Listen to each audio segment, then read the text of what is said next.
Student, आज हम लोग स्टार्ट करने जा रहे हैं dimensional analysis. Very important topic सभी के पॉइंट ऑफ व्यू से, चाहे बच्चा 11th स्टैंडर्ड में हो, 12th में हो या फिर जेईई नीट की प्रिपरेशन कर रहा हो, सभी के पॉइंट ऑफ व्यू से वेरी इंपॉर्टेंट टॉपिक होता है डायमेंशनल एनालिसिस। प्रीवियस लेक्चर में मैं आपको सिखाया unit, measurement and physical quantity क्या होती है। ऐसे बहुत सारा टॉपिक मैं आपको क्लियर किया बेटा। तो आप लोग भी पेन एंड पेपर निकाल लीजिए और मेरे साथ नोट करते रहिए। डायमेंशनल एनालिसिस,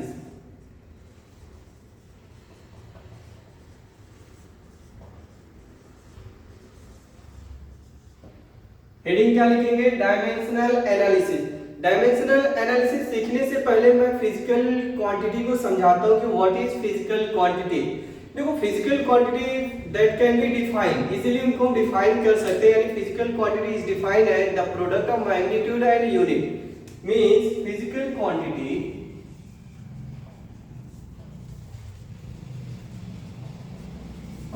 सपोज दैट आपने इसको सिंबल दे दिया Q। Physical quantity is defined as the product of magnitude and unit. Magnitude into unit. Magnitude is represented by an unit U। तो एक फार्मूला आपको मिल जाएगा Q is equal to NU। The product of magnitude and unit remains constant, कभी change नहीं होगा इनका product. अगर unit बढ़ रही होगी तो उसका न्यूमेरिकल वैल्यू कम हो रही होगी, अगर न्यूमेरिकल वैल्यू बढ़ रही होगी तो यूनिट लेस हो रही होगी, ठीक है ना। तो इनका प्रोडक्ट ऑलवेज क्या रहेगा बेटा? कांस्टेंट। ये सब मैं प्रीवियस लेक्चर में आपको सिखाया था, बट डायमेंशन के पॉइंट ऑफ व्यू से मुझे सिखाना पड़ेगा, रिवाइज कराना पड़ेगा आपको, क्योंकि आप याद नहीं रखते हो। तो Q इज इक्वल टू क्या मिला बेटा? N into U।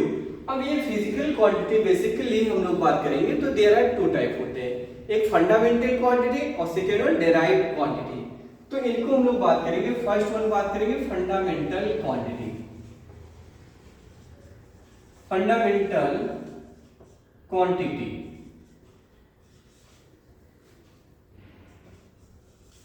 या इसी के नाम बोलते हैं बेटा base quantities. Base quantity. What is fundamental quantity? There are many type physical quantity exist in nature or surrounding, but some physical quantity does not depends on other, only depends on itself is called fundamental quantity। मतलब इस universe में, इस atmosphere में बहुत सारी physical quantity exist करती है, but कुछ ऐसे फिजिकल क्वांटिटी होते हैं तो जो सेल्फ डिपेंडेंट होते हैं और किसी पे डिपेंड नहीं करते, तो उनको हम लोग बोलते हैं base quantity, right. These are only and only 7 quantity. क्या क्या होते हैं बेटा? देखिए, इट इज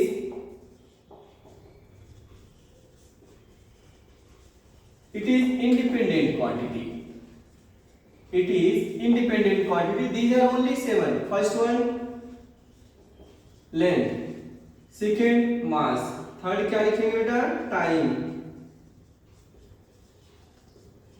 टेम्परेचर, फिर हम लोग लिखेंगे बेटा electric current.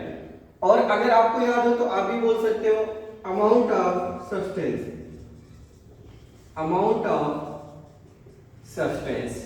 And next one होगा बेटा ल्यूमिनस इंटेंसिटी। तो देखो, this is independent quantity. These are only 7: length, mass, time, temperature, electric current, amount of substance and luminous intensity.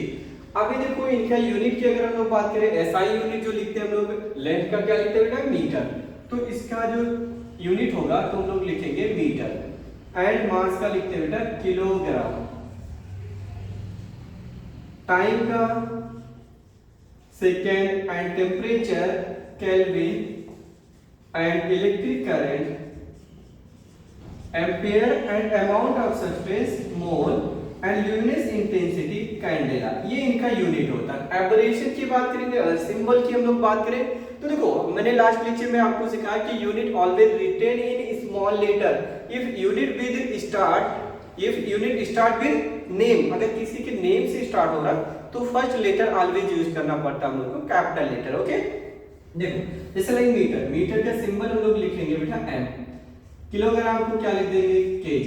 And second को ऐसे ही रहेंगे, एम्पियर को कैपिटल ए लिखेंगे, और केल्विन बीच में छूट रहा उसको कैपिटल के लिख देंगे, एंड मोल को MOL लिखा जाएगा, और कैंडेला को CD लिखा जाएगा। अब ये बेसिक चीज आपको ये ध्यान में रखना होगा, ठीक है ना। देखो,